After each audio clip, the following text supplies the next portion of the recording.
বাংলাদেশের এই তেল সংকটে আমি 100 সুপার বাইক থেকে ফ্রিতে রাইড নেওয়ার চেষ্টা করবো কিংবা রাইড করার চেষ্টা করবো। এই যে সুপার বাইক, এই 100টা সুপার বাইকের ভিতরে কি কি বাইক আছে? ফার্স্ট অফ অল বাংলাদেশে 100টা ভেরিয়েশনের সুপার বাইকই নেই, এটা সত্য ঘটনা।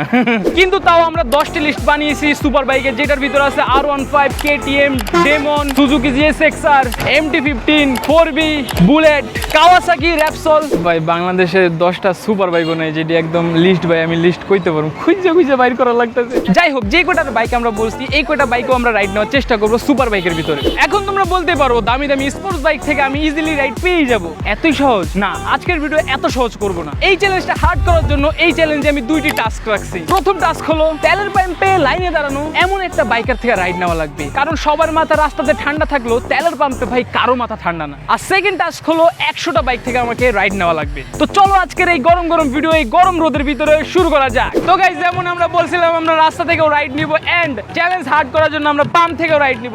তেল বলছেন? বলি না ভাই, বোতল আনতে যাইতেছি ভাই। হ্যাঁ, বোতল আনতে যাইতেছেন? তেল নাই? পুরো নাই ভাই, দেখো ভাই। আপনার বাইকে কি আমি রাইড করতে পারবো কিংবা রাইড নিতে পারবো কিংবা চালাতে পারবো? কিন্তু এই ভাইয়ের মতামত জানার আগে আমরা চলে গেলাম শরীয়তপুর হাইওয়েতে, কারণ আমরা আগে এইখানে দেখবো যে আমরা হাইওয়ে থেকে কোনো রাইড পাই কিনা। তো গাইজ আমরা একটা বাইক দেখছি, চলো এখানে যাই একটু জিজ্ঞাসা করা যাক। তো ভাইয়া, আপনার এই বাইকে কি আমি রাইড পাবো? আমাকে কি রাইড দিবেন? ভাই এখন তো তেলের এমনি সমস্যা, এমনি তেল নিতে পারতাছি না, আবার রাইড আমাকে ওই চালাইতে এখন হিমশিম খাইয়া যায়। তো রাইড দেওয়া যাবে না? রাইট নাও ভাইয়ের এরকম মন্তব্য শুনে আমাদের নিজেদেরই খারাপ লাগতেছিল যে এই টাইমে আমরা কিভাবে রাইড চাইলাম। ভাইকে আসলে দিবে নাকি রিজেক্ট করে দিবে? চাইলে দিতে পারেন, সমস্যা নেই।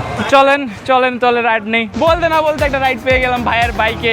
তেল সংকট থাকুক কিবা দুনিয়ার পুরা উল্টাই যাক, বাইকাররা এমন নেই, বাইকাররা রাইড দেয়। রাইড নিয়ে আমি খুব হ্যাপি গাইস। তো এখন দেখা যাক ঘন্টার পর ঘন্টা যারা লাইনে দাঁড়িয়ে তেলের জন্য ওয়েট করে তাদের কাছ থেকে রাইড চাইলে তারা কেমন রিয়াকশন করে। তারা কি আমাদেরকে দৌড়ানি দেয় নাকি আসলে পজিটিভ কোনো অ্যান্সার করে? কারণ তাদের মাথা এখানে 100 হট হয়ে আছে তেলের জন্য। কেমন আছেন ভাই? এটা জিনিস জিজ্ঞাসা করতাম। তেল ভরছেন? না ভাই, তেল দিলে ভালো হইতো। আমাদের তেল যদি নিতে পারেন শরীর তেল হয়ে যাবে। তাহলে চলেন বের করি। আপনার বাইক আমি রাইড করতে পারবো কিংবা রাইড নিতে পারবো?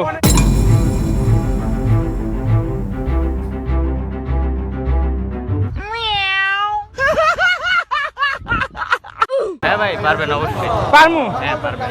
তো এইখানে আমরা গ্রিন কার্ড পেয়ে গেছি, কিন্তু যেহেতু ভাই লাইনে দাঁড়িয়ে আছে সেজন্য আমরা এতক্ষণ ওয়েটও করতে পারবো না আর ওইভাবে রাইড নিতে পারবো না। যদি ভাই লাইনে না থাকতো তাহলে অবশ্যই আমরা রাইডটি পেতাম, কারণ সে বলছে রাইড দেবে। প্রথম বাইক এবং দ্বিতীয় বাইক দুইজনে রাজি হয়েছিল রাইড দেওয়ার জন্য। তো এটাকে আমরা ইএস হিসেবে ধরতেই পারি। যাদের বাইক আছে তাদের বাইকে কত লিটার তেল আছে সেটা কমেন্টে বলো।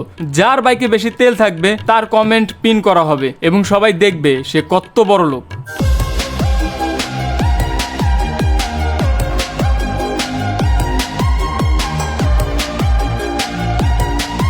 A few moments later. অনেকক্ষণ ওয়েট করার পর আমরা একটা ভাইকে পাইছি এবং তাকে জিজ্ঞাসা করছি রাইড পাবো কিনা, এবং সে রাইড দেওয়ার জন্য রাজি হয়ে গেছে। তো গাইস, এখন আমরা সিবিআর এ রাইড নিতেছি।